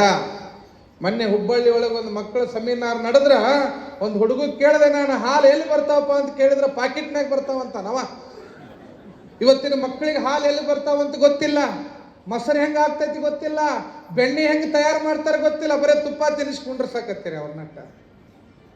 ಕರ್ಕೊಂಡವ್ರ ಮನೆಯಾಗ ಒಂದಿಷ್ಟು ಅಡಿಗೆ ಮನೆಯಾಗ ಕಷ್ಟದ ಅರಿವು, ಮಕ್ಕಳಿಗೆ ಹಿಂದೆಲ್ಲ ಹರಿದದ ಬಟ್ಟೆಗೆ ಹೊಲ್ಕೊಳಕ್ಕೆ ಸೂಜಿ ದಾರ ಕೊಡ್ತಿದ್ರು ಮಕ್ಕಳ ಕೈಯಾಗ. ಈಗ ಯಾರ ಮನೆಯಾಗರೆ ಕರೆ ಹಾನಿ ಮಾಡಿ ಹೇಳ್ರಿ ನೋಡೋಣ, ಸೂಜಿ ದಾರ ಅದಾವನು ಯಾರ ಮನೆಯಾಗೂ ಇಲ್ಲ. ಯಾಕೆ ತಿಂಗಳಿಗೆ 4 ಹಬ್ಬ ಫ್ಲಿಪ್ಕಾರ್ಟ್ನಾಗ ಬುಕ್ ಮಾಡೋದೈತಿ, ಬಂದ ಬಿಡ್ತಾವ ಹೊಸ ಅರಿಬಿ, ಚಲೋ ಅರಿಬಿ ಹರಿದೈತಿ, ಮಸಿ ಅರಿಬಿ ಮಾಡೋದೈತಿ. ಯಾರಿಗೆ ಹರಿದಿದ್ದ ಅರಿಬಿ ಹಾಕೊಳ್ಳೋ ಪ್ರಜ್ಞೆ ಅದ ಹೇಳ್ರಿ ನೋಡೋಣ. ಮಕ್ಕಳ ಕೈಯಾಗ ನಾವೆಲ್ಲಿ ಸೂಜಿ ದಾರ ಕೊಟ್ಟು ತಮ್ಮ ನಿನ್ನ ಹರಿದಿದ್ದ ಅಂಗಿ ಹೊಲ್ಕೊ ಅಂತ ಯಾರು ಮಕ್ಕಳ ಕೈಯಾಗ ಕೊಟ್ಟು ಹೊಲ್ಯಾಗ ಕೊಟ್ಟಿರಿ ಹೇಳ್ರಿ ನೋಡೋಣ. ಹಿಂದೆಲ್ಲ ಹಿರಿಯರು ಪಾಟೀಲ್ ಪುಟ್ಟಪ್ಪನವರಾಗಿರ್ಬೋದು, ಗೋರು ಚನ್ನಬಸಪ್ಪನವರಾಗಿರ್ಬೋದು, ಚಂದ್ರಶೇಖರ್ ಕಂಬಾರ್ ಅವರಾಗಿರ್ಬೋದು, ಅವರ ಬದುಕಿನ ಚಿತ್ರವನ್ನು ನೋಡಿದಾಗ ನಮ್ಮ ಕಣ್ಣ ನೀರು ಬರ್ತದ. ಹರಿದಂತ ಬಟ್ಟೆಗಳನ್ನ ಹೊಲ್ಕೊಳ್ತಾ ಇದ್ರು ಮಕ್ಕಳು. ಮಕ್ಕಳ ಕೈಯಾಗ ತಮ್ಮ ನಿನ್ನ ಹರಿದಂಗಿ ನೀವು ಹೊಲ್ಕೊ ಅಂತ ಸೂಜಿ ದಾರ ಕೊಡ್ತಿದ್ರು. ಯಾಕೆ ಮಕ್ಕಳ ಕೈಯಿಂದ ಬಟ್ಟೆ ಹೊಲಿಸ್ತಿದ್ರು ಅಂದ್ರ, ಹರಿದಿರುವ ಬಟ್ಟೆಯನ್ನು ಹೊಲಿತಕ್ಕಂಥ ಕೈ ಮುಂದೊಂದು ದಿನ ಹರಿದ ಸಮಾಜವನ್ನು ಹೊಲಿತಕ್ಕಂಥ ಕೈ ಆಗ್ತದ ಅನ್ನುವಂಥ ಕಾರಣಕ್ಕಾಗಿ ಮಕ್ಕಳ ಕೈಯಾಗ ಬಟ್ಟೆ ಹೊಲಿಸ್ತಿದ್ರು. ಮತ್ತು ಹಂಗಂತೇಳಿ ನಾಳೆ ಚಲೋ ಅರಿಬಿ ಹರಿದು ಮಕ್ಕಳ ಕೈ ಸೂಜಿ ದಾರ ಕೊಟ್ಟಿರಿ, ಮತ್ತು ನೀವು ಮತ್ತೆ ತೊಗೊಂಡು ಬಡ್ಕೊಳ್ಳೋದಾಗಿತ್ತು. ನಾವು ಅಜ್ಜಾರು ಹೇಳ್ಯಾರ ತಡಿ ಅಂತೇಳಿ ಚಲೋ ಅರಿಬಿ ಹರಿದು ಹೊಲಿತಮ್ಮ ಅನ್ನೋದು, ಅದನ್ನೆಲ್ಲ ನಾ ಹೇಳಾಕತ್ತೀನಿ. ಅನುಭವಕ್ಕೆ ಬಹಳ ದೊಡ್ಡ ಬೆಲೆ ಅದೇ. ಒಂದು ಮನ್ಯಾಗ ಒಂದು ದೀಪ ಹಚ್ಚಿಡ್ರಿ, ನೀವು ಒಂದು 2-3 ವರ್ಷದ ಕೂಸು ಬಗಲಾಗಿ ಎತ್ಕೊಂಡಿರ್ತೀರಿ. ಆ ಕೂಸನ್ನ ನೀವು ಕೆಳಗೆ ಬಿಟ್ರೆ ಓಡೋಡಿ ಹೋಗಿ ಆ ದೀಪ ಮುಟ್ಟಬೇಕಂತೈತೆ. ಅದು ಯಾಕೆ ಚಂದಗ ಕೆಂಪಗ ಗಾಳಿಗೆ ಹಾರಾಡ್ತಿರ್ತೈತೆ ನೋಡ್ರಿ ದೀಪ, ಅದನ್ನು ಮುಟ್ಟಬೇಕಂತೈತೆ. ನಿಮಗೆ ಗೊತ್ತದ ಆ ದೀಪ ಮುಟ್ಟಿದ್ರೆ ಕೂಸಿನ ಕೈ ಸುಡ್ತೈತಿ ಅಂತ ನಿಮಗೆ ಗೊತ್ತೈತೆ, ಆದ್ರೆ ಆ ಮಗುವಿಗೆ ಗೊತ್ತಿಲ್ಲ. ನೀವೇನು ಮಾಡ್ತೀರಿ, ಹೋಗಿ ಅದನ್ನ ಎತ್ಕೊಂಡು ಬರ್ತೀರಿ, ಮತ್ತೆ ಕೊಂಡಿಸ್ತೀರಿ, ಮತ್ತೆ ಅದು ಹೋಗ್ತೈತಿ, ಮತ್ತೆ ಎತ್ಕೊಂಡು ಬರ್ತೀರಿ. ಬರೀ ಇದೇ ಆಗ್ತೈತಿ ನಿಮಗೆ. ಎತ್ಕೊಂಡು ಬರೋದು ಮಾಡಕ್ಕೆ ಹೋಗ್ಬೇಡ್ರಿ. ಒಂದಿನ ಕೈ ಬಿಡ್ರಿ, ಅದನ್ನು ಒಂದಿನ ದೀಪದ ಮುಂದೆ ಕೈ ಬಿಡ್ರಿ. ಅದು ಹೋಗಿ ಯಾವಾಗ ದೀಪ ಮುಟ್ತೋ ಕೈ ಸುಡ್ತಂದ್ರೆ ಅವಾಗ ಚಳ್ಳ ಅಂತ ಅಳ್ತೈತಲ್ಲ, ಮರುದಿನ ನೀವು ಹೋಗಿ ಅದ್ರ ಮುಂದೆ ದೀಪ ಇಡ್ರಿ, 1 ಕಿಲೋಮೀಟರ್ ದೂರ ಓಡಿ ಹೋಗ್ತೈತೆ ಅದು ಹುಡುಗ. ಯಾಕ ಅದು ಸುಡ್ತದ ಅಂತಕ್ಕಂಥ ಅನುಭವ ಆ ಮಗುವಿಗೆ ಬಂದಿರ್ತದೆ. ಮುಂದೆ ಬೆಲ್ಲ ಇಟ್ಟು ರುಚಿ ಐತಿ ಹುಳಿ ಐತಿ ಅಂದ್ರೆ ಗೊತ್ತಾಗಂಗಿಲ್ಲ, ಅದನ್ನು ಸವಿದಾಗ ಗೊತ್ತಾಗೋದು, ಅದನ್ನು ಅನುಭವಿಸಿದಾಗಲೇ ಗೊತ್ತಾಗೋದು. ಅಂತಹ ಅನುಭವದ ಚಿಂತನೆಗಳನ್ನು 12ನೇ ಶತಮಾನದಲ್ಲಿ ಬಸವಾದಿ ಶರಣರು ಅನುಭವ ಮಂಟಪದಲ್ಲಿ ಸಮಾಜಕ್ಕೆ ಹೇಳಿಕೊಡ್ತಾರೆ. ಅದೇ ಅನುಭವದ ಚಿಂತನೆಗಳನ್ನ, ಬಡತನದ ದಾರಿಯನ್ನ, ಬಡತನದೊಳಗೆ ಸಿರಿತನವನ್ನ ಗೆಲ್ಲುವಂತ ದಾರಿಯನ್ನ ಕೊಟ್ರಪ್ಪಯ್ಯನವರು ಕಥಾನಾಯಕನಾಗಿರ್ತಕ್ಕಂಥ ಹಾಲಯ್ಯನಿಗೆ ತಿಳಿಸಿಕೊಡ್ತಕ್ಕಂಥದ್ದು ಪುರಾಣದೊಳಗೆ ಬರ್ತದೆ. ಈ ರೀತಿಯಾಗಿರ್ತಕ್ಕಂಥ ಶಿಕ್ಷಣವನ್ನು ಪಡಿತಿರ್ತಕ್ಕಂಥ ಹಾಲಯ್ಯನವರು 6-7 ವರ್ಷದ ಬಾಲಕನಾಗ್ತಾರ. ಮನೆಯೊಳಗೆ ನಿತ್ಯ ಪೂಜೆ ಮಾಡೋದು, ಜಂಗಮ ಪ್ರೇಮ. ಒಂದು ಕಡೆಗೆ ಬಂದಂಥ ವಿದ್ಯಾರ್ಥಿಗಳಿಗೆ, ಊರಿನಲ್ಲಿರ್ತಕ್ಕಂತಹ ವಿದ್ಯಾರ್ಥಿಗಳಿಗೆ ಶಿಕ್ಷಣ ಕೊಡ್ತಕ್ಕಂಥ ಕೊಟ್ರಪ್ಪಯ್ಯನವ್ರ ಜೊತೆ ಕೂಡ್ಕೊಂಡು ಶಿಕ್ಷಣವನ್ನು ಕಲಿತಿರ್ತಕ್ಕಂಥ ಸಂದರ್ಭದೊಳಗ ಬಡತನ ಅಂತಕ್ಕಂಥದ್ದು ಐತಲ್ರಿ, ಅದು ಬಹಳ ದೊಡ್ಡ ಕಷ್ಟದ್ದು. ಬಡ ಜಂಗಮ ಕುಟುಂಬ, ಶಾಲಿಮಠ ಕುಟುಂಬ ಏನ್ರಿ. ಎಲ್ಲಿ ಬಡತನ ಇರ್ತದ ಅಲ್ಲಿ ಜ್ಞಾನ ಅಂತಕ್ಕಂಥದ್ದು ತುಂಬಿ ತುಳುತ್ತಾ ಇರ್ತದಂತ. ಜ್ಞಾನದ ಶಕ್ತಿ ಬಹಳ ಇತ್ತು, ಆದ್ರೆ ಬಡತನ ಅಂತಕ್ಕಂಥದ್ದು ಕಿತ್ತು ತಿನ್ನುವಂಥ ಪರಿಸ್ಥಿತಿ ಇತ್ತು. ಮನೆಯಾಗ 8-10 ಜನ ಮನೆಯಾಗಿರೋರಿಗೆ ತಂದೆ ಆಗಿರ್ತಕ್ಕಂಥ ಬಸಯ್ಯ, ಅಣ್ಣನಾಗಿರ್ತಕ್ಕಂಥ ಶಿವಬಸಯ್ಯ ನಿತ್ಯ ತಮ್ಮ ಜಂಗಮ ಸೇವೆ ಹಂಗ ಪುರಾಣದಲ್ಲಿ ಭಿಕ್ಷಾ ಅಂತೇಳಿ ಮನೆಗೆ ಹೋಗಿ ತಂದಂಥ ದವಸ ಧಾನ್ಯ ಮನೆಗೆ ಸಾಲ್ತಾ ಇರಲಿಲ್ಲ. ಸಾಲಿಮಠದ ಮನೆತನದ ಕೊಟ್ರಪ್ಪಯ್ಯನವರು ಪಾಠವನ್ನು ಮಾಡಿ ವಿದ್ಯಾರ್ಥಿಗಳಿಂದ ಪಡಿತಕ್ಕಂಥ ಹಣವೂ ಕೂಡ ಮನೆತನ ನಡೆಸಲಿಕ್ಕೆ ಅದು ಸಹಾಯ ಆಗ್ತಾ ಇರಲಿಲ್ಲ. ಬಹಳ ಕಷ್ಟ ಆಗಿಬಿಟ್ಟಿತ್ತು, ಊಟಕ್ಕೂ ಕೂಡ ತೊಂದರೆ ಆಗಿತ್ತು. ಇಂಥ ಪರಿಸ್ಥಿತಿ ಒಳಗೆ ಕೊಟ್ರಪ್ಪಯ್ಯನವರು ವಿಚಾರ ಮಾಡ್ತಾರೆ, ಇನ್ನ ನೀನೂ ಕೂಡ ದೀಕ್ಷೆಯನ್ನು ಪಡೆದು ನೀನು ಕೂಡ ಜಂಗಮನಾಗಿ ಮನೆಗೆ ಭಿಕ್ಷೆಯನ್ನು ಬೇಡ್ತಕ್ಕಂಥ ಕೆಲಸ ಮಾಡಬೇಕು ಅನ್ನುವಂಥ ಬೋಧನೆಯನ್ನು ಕೊಟ್ರಪ್ಪಯ್ಯನವರು ಹಾಲಯ್ಯನಿಗೆ ಸ್ಫೂರ್ತಿದಾಯಕವಾಗಿರ್ತಕ್ಕಂಥ ಮಾತುಗಳನ್ನು ಹೇಳ್ತಾರೆ. ಈ ರೀತಿ ಆಗಿರ್ತಕ್ಕಂಥ ಮಾತುಗಳನ್ನು ಆಡ್ತಾ ಹಾಲಯ್ಯನವರಿಗೆ 10 ವಯಸ್ಸಾಗ್ಯದ. ಆ ವಯಸ್ಸಿನೊಳಗೆ ಒಂದಿಷ್ಟು ಅವರಿಗೆ ಶಿವಾಚಾರ್ಯರಿಂದ ದೀಕ್ಷೆಯನ್ನು ಕೊಡಿಸಿ, ಅಯ್ಯಾಚಾರ ದೀಕ್ಷೆಯನ್ನು ತೊಡಿಸಿ ಆತನೊಬ್ಬನ ಶ್ರೇಷ್ಠ ಜಂಗಮನನ್ನಾಗಿ ಮಾಡಿ ಅವನಿಗೂ ಕೂಡ ಜೋಳಿಗೆ ಬೆತ್ತವನ್ನು ಕೊಟ್ಟು ಅವನನ್ನ ಜಂಗಮ ಸೇವೆಗೆ ಕಳಿಸ್ಬೇಕು ಅಂತಕ್ಕಂಥ ನಿರ್ಧಾರವನ್ನು ಯಾರು ಮಾಡ್ತಾರೆ? ಕೊಟ್ರಪ್ಪಯ್ಯನವರು ಮಾಡ್ತಾರೆ. ಆ ಕಾಲಘಟ್ಟದೊಳಗ ಉತ್ತಮ ಆಚಾರ್ಯರು ಅಂತಕ್ಕಂಥ ಒಬ್ಬ ಶಿವಾಚಾರ್ಯರನ್ನ ಮನೆ ಕರೆಸಿ, ಯಾರ್ರೀ ಉತ್ತಮಾಚಾರ್ಯರು, ಅವರನ್ನು ಮನೆಗೆ ಕರೆಸಿ ಯಾವ ಹಾಲಯ್ಯನಿಗೆ ಅನುಗ್ರಹ ದೀಕ್ಷೆಯನ್ನು ದಯಪಾಲಿಸ್ತಾರೆ. ಈ ಶರಣ ಸಿದ್ಧಾಂತದಲ್ಲಿ, ಸಿದ್ಧಾಂತ ಶಿಖಾಮಣಿಯಲ್ಲಿ ಮನುಷ್ಯನ ಬದುಕಿನಲ್ಲಿ 6 ಮೆಟ್ಟಲುಗಳನ್ನು ಹೇಳ್ತಾರೆ ಹಿಂದಿನ ಹಿರಿಯರು. ಯಾವುವು 6 ಮೆಟ್ಟಲುಗಳಂದ್ರೆ 6 ಸ್ಥಳಗಳು ಅಂತ ಕರೀತಾರೆ. ಅವು ಬಹಳ ಲಕ್ಷ್ಯ ಕೊಟ್ಟು ಕೇಳಬೇಕು, ಬಹಳ ಚೆನ್ನಾಗಿರ್ತಕ್ಕಂಥ ವಿಚಾರ ಇವತ್ತಿನ. 6 ಸ್ಥಳಗಳು ಯಾವಂತ ಗೊತ್ತದಾವ ನಿಮಗ? ಸ್ಥಳಗಳು ಅಂತ ಯಾವಾಗ ಕರೀತಾರ್ಯವ? ಇಲ್ಲೇ ಇದ್ದೀರಾ? ಇಲ್ಲ. ಭಕ್ತ, ಮಹೇಶ, ಪ್ರಸಾದಿ, ಪ್ರಾಣಲಿಂಗಿ, ಶರಣ, ಐಕ್ಯ. ಇವು 6 ಸ್ಥಳಗಳು. ಒಬ್ಬ ವ್ಯಕ್ತಿಯ ಜೀವನದೊಳಗ ಐಕ್ಯ ಸ್ಥಳವನ್ನು ಮುಟ್ಟಬೇಕಾದ್ರೆ ಮೊದಲಿಗೆ ಏನಾಗಬೇಕವ? ಭಕ್ತನಾಗಬೇಕು. ಭಕ್ತಿ ಪಕ್ಷವಿಲ್ಲದಿದ್ದೊಡೆ ಕಾಗೆ ಕೋಳಿಗಳಿಗಿಂತ ಕರೆಕಷ್ಟ ಕಾಣ ನೋಡ ಅಂತಕ್ಕಂಥದ್ದು. ಇವತ್ತು ಭಕ್ತನಾಗ್ತಕ್ಕಂಥ ಮನಸ್ಥಿತಿ ಬೇಕು. ಭಕ್ತಿ ಅಂತಂತಂದ್ರೆ ನಿಷ್ಕಲ್ಮಶವಾಗಿರ್ತಕ್ಕಂಥ ಭಕ್ತಿ, ಧಾರ್ಮಿಕ ಭಕ್ತಿ ಅಲ್ಲ. ದುರ್ಗುಣ ಒಳಿಯದೆ ನವವಿಧ ಭಕ್ತಿಯ ಮಾಡಿದರೆ. ಒಂದಿಷ್ಟು ಮಂದಿ ಭಕ್ತಿ ಮಾಡ್ತಾರ, ತೋರಿಕೆಯ ಭಕ್ತಿ, ಧಾರ್ಮಿಕ ಭಕ್ತಿಯನ್ನು ಮಾಡೋರದಾರ. ಏನ್ ನೋಡ್ಬೇಕ್ರಿ? ಮುಂಜಾನೆ ನಶಕ್ನಾಗ 4ಕ್ಕೆ ಹೇಳೋದ ಏನು, ಜಳಕ ಮಾಡೋದ ಏನು, ದೇವರಿಗೆ ಹೋಗಿ ನಮಸ್ಕಾರ ಮಾಡೋದ ಏನು, ತೆಂಗಿನಕಾಯಿ ಹೊಡಿದ ಏನು? ಏನು ಭಕ್ತಿಪ್ಪ ಇವಂದು? ಭಕ್ತ ಕುಂಬಾರನನ್ನ ಮೀರಿಸ್ತಕ್ಕಂಥ ಭಕ್ತರು ಬಹಳ ಮಂದಿ ಅದಾರೆ. ಇದು ಯಾರಿಗಾಗಿ? ತೋರಿಕೆಯ ಭಕ್ತಿಯನ್ನು ಮಾಡ್ತಕ್ಕಂಥವು. ಯಾರೇ ನೋಡ್ತಾರ, ಹೊಗಳ್ತಾರ, ಮಾಡ್ತಾರ ಅಂತಕ್ಕಂಥದ್ದನ್ನ ಮಾಡೋದು ಭಕ್ತಿ ಅಲ್ಲ. ಸುಮ್ಮನೆ ತೋರಿಕೆಯ ಭಕ್ತಿಯನ್ನು ಮಾಡಿ ಭಕ್ತ ಅನ್ಸ್ಕೊಳ್ಳೋದಲ್ಲ. 1000ಕ್ಕೊಬ್ಬ ಭಕ್ತ, ಕೋಟಿಗೊಬ್ಬ ಶರಣ ಅಂತ ಹೇಳಿದ್ದಾರೆ. ಭಕ್ತನಾಗಬೇಕಾಗಿತ್ತು ಅಂತಂದ್ರೆ ನಿಷ್ಕಲ್ಮಶವಾಗಿರ್ತಕ್ಕಂಥ, ಯಾವುದೇ ರೀತಿಯಾಗಿರ್ತಕ್ಕಂತಹ ಆಶೆ ಆಮಿಷಗಳಿಲ್ಲದೆ, ಅರ್ಷಡ್ವರ್ಗಗಳನ್ನು ದೂರ ಮಾಡಿಕೊಂಡು, ಭಗವಂತನೇ ನಿನ್ನ ಪಾದ ಬಿಟ್ಟರೆ ನನಗೆ ಯಾರೂ ಗತಿಯಿಲ್ಲ ಅನ್ನುವಂತಹ ಸಮರ್ಪಣಾ ಭಾವದಿಂದ ಯಾರು ಗುರು ಚರಣದೊಳಗೆ ತಮ್ಮನ್ನು ತಾವು ಅರ್ಪಣೆ ಮಾಡ್ಕೊಳ್ತಾರೆ ಅವರು ನಿಜ ಭಕ್ತರಾಗ್ತಾರೆ, ನಿಜ ಭಕ್ತರಾಗ್ತಾರೆ ಅಂತಕ್ಕಂಥದ್ದು. ಅದಕ್ಕೆ ಬಸವಣ್ಣನನ್ನ ಭಕ್ತಿ ಭಂಡಾರಿ ಅಂತ ಕರೆದು. ಭಕ್ತಿಗೆ ಹೆಸರಾದವನು ಬಸವಣ್ಣ. ಇವತ್ತು ಭಕ್ತಿ ಹೆಂಗಾಗಿ ಬಿಟ್ಟದ್ರಿ? ನಡಿಲಾರ್ದು ನೋಟ್ ಹಾಕೋದ್ರಿ ತಾಟ್ನಾಗ. ಮಂದಿ ಆಗ್ಯದ್ದು ನಾ ಅದನ್ನು ಕೊಡ್ತೀನಿ ಇದನ್ನು ಕೊಡ್ತೀನಿ ಅನ್ನೋದ್ರಿ. ಆಮೇಲೆ ಪಟ್ಟಿ ಕೇಳೋ ಮನೆಗೆ ಹೋದ್ರೆ ನಡಿಪ ನೀನು ಅಲ್ಲೇ ಸುಮ್ಮ ಮಂದ್ಯಾಗ ಹೇಳಿನ ತಗೋ, ನೀನು ಮಂದ್ಯಾಗ ಕೇಳಿ ನಡಿ. ಇಂಥ ಭಕ್ತಿ, ವನ ಭಕ್ತಿಗಳು ಭಾಳ ಅದಾವು. ಆದರೆ ನಮ್ಮ ಭಕ್ತಿ ಹೆಂಗಿರಬೇಕು ಅಂದ್ರೆ ಯಾವುದೇ ಆಶೆಗಳಿಲ್ಲದಂತಹ ಭಕ್ತಿ, ನಿಷ್ಕಲ್ಮಶವಾಗಿರ್ತಕ್ಕಂತಹ ಭಕ್ತಿ. ಒಂದು ತೆಂಗಿನಕಾಯಿ ಹೊಡಿದು 30 ರೂಪಾಯಿ ತೆಂಗಿನಕಾಯಿ ಹೊಡೆದು 3 ಕೋಟಿ ರೂಪಾಯಿ ವ್ಯವಹಾರ ಮಾತಾಡೋದು ದೇವರು ಕೂಡ. ಇದಕ್ಕೆ ಭಕ್ತಿ ಅಂತಾರೇನ್ರಿ? ಇದು ಏನಂತಾರೆ? ಅದಕ್ಕೆ ವ್ಯಾಪಾರ ಅಂತಾರೆ. ಬಿಸ್ನೆಸ್ ಮಾತಾಡ್ತೀವಿ ನಾವು ದೇವರಿಗೆ. ಸೋಮವಾರ ಒಂದು ದೇವ್ರದ್ದು ಸ್ಟೇಟಸ್ ಇಡೋದು, ಮಂಗಳವಾರ ಒಂದು ದೇವ್ರದ್ದು ಸ್ಟೇಟಸ್ ಇಡೋದು, ಬುಧವಾರ ಒಂದು ದೇವರು, ಗುರುವಾರ ಒಂದು ದೇವರು, ಶುಕ್ರವಾರ ಒಂದು ದೇವರು, ಶನಿವಾರ ಒಂದು ದೇವರು, ರವಿವಾರ ರಜಾ, ಹಾಲಿಡೇ. ಯಾವ ದೇವ್ರಿಗೂ ಕೆಲಸ ಇಲ್ಲ. ವಾರ ಒಂದೊಂದು ದೇವ್ರ ಫೋಟೋ ಸ್ಟೇಟಸ್ ಇಟ್ಟರೆ ಏನು ದೇವ್ರಿಗೆ ಏನು ಮೊಬೈಲ್ ಐತೆ ಅಂತ ಹೇಳಿದ್ರೆ ನಮ್ಮ ಕೈಯಾಗ ನಿಮ್ಮ ಸ್ಟೇಟಸ್ ನೋಡಕ್? ಸ್ಟೇಟಸ್ ಇಟ್ಟರೆ ದೇವರು ಒಲೆಯಂಗಿಲ್ಲ. ಅವ ನಮ್ಮನ್ನು ಹುಟ್ಟಿಸಿ ತನ್ನ ಸ್ಟೇಟಸ್ ಉಳಿಸ್ಕೊಳಕ್ಕೆ ನಮ್ಮನ್ನು ಬದುಕು ಕೊಟ್ಟಾನಲ್ಲ, ನಮ್ಮ ಬದುಕನ್ನು ಸಾಕ್ಷಾತ್ಕಾರಗೊಳಿಸಿದ್ರೆ ಅವನ ಸ್ಟೇಟಸ್ ಹೆಚ್ಚು ಮಾಡ್ದಂಗೆ ಆಗ್ತದೆ ಅಂತಕ್ಕಂಥದ್ದನ್ನು ನಾವು ತಿಳ್ಕೊಳ್ಬೇಕಾಗ್ತದೆ. ಸುಮ್ಮನೆ ಮೊಬೈಲ್ನಾಗ ಸ್ಟೇಟಸ್ ಇಡೋದು, ದೇವ್ರ ಮುಂದೆ ಕೈ ಮುಗದಂಗೆ ಮಾಡೋದು. ಒಂದಿಷ್ಟು ಮಂದಿ ನೋಡ್ಬೇಕ್ರಿ, ಊರಾಗ ದಿಮಾಕ್ ಮಾಡಕ್ಕೆ ಕಸ ಹೊಡೆದಂಗೆ ಮಾಡೋದು, ಅನ್ನ ನೀಡ್ದಂಗೆ ಮಾಡೋದು. ಒಂದಿಷ್ಟು ಮಂದಿ ದಾನ ಕೊಟ್ಟಿರ್ತಾರ್ರಿ ಫೋಟೋ ಎದುರಾಗ್ರಿ ಇನ್ಸ್ಟಾಗ್ರಾಮ್ನ ಹಾಕಕ್ಕೆ. ಆಮೇಲೆ ಮತ್ತೆ ಅದು ಇನ್ಸ್ಟಾಗ್ರಾಮ್ ಫೋಟೋ ಮುಗಿದ್ಮೇಲೆ ಇಲ್ಲಿ ವಾಪಸ್ ಅಂತ ಇಸ್ಕೊಂಡ್ ಬಂದವರು ಭಾಳ ಮಂದಿ ಅದಾರ.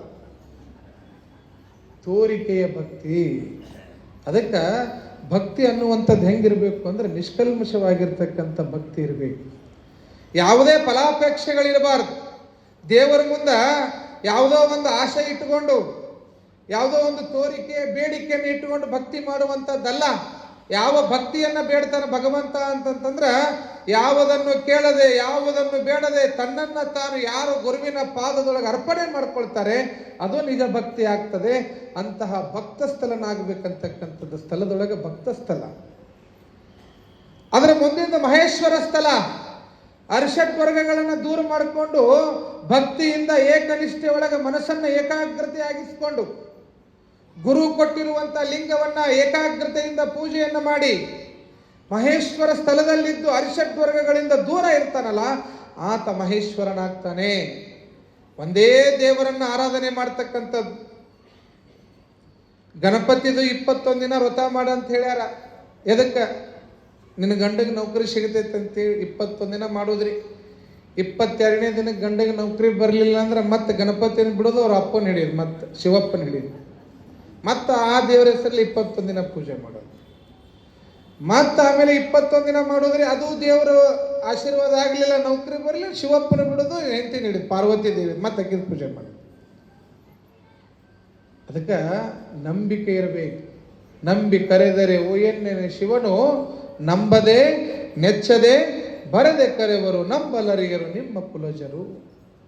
ನಮ್ಮ ಮೇಲೆ ನಮಗೆ ನಂಬಿಕಿಲ್ಲ, ನಮ್ಮ ಮನೆ ದೇವರ ಬಗ್ಗೆನೇ ನಮಗೆ ವಿಶ್ವಾಸ ಇಲ್ಲ, ನಮ್ಮ ಕೆಲಸದ ಮೇಲೆ ನಮಗೆ ನಂಬಿಕೆ ಶ್ರದ್ಧೆ ಇಲ್ಲ.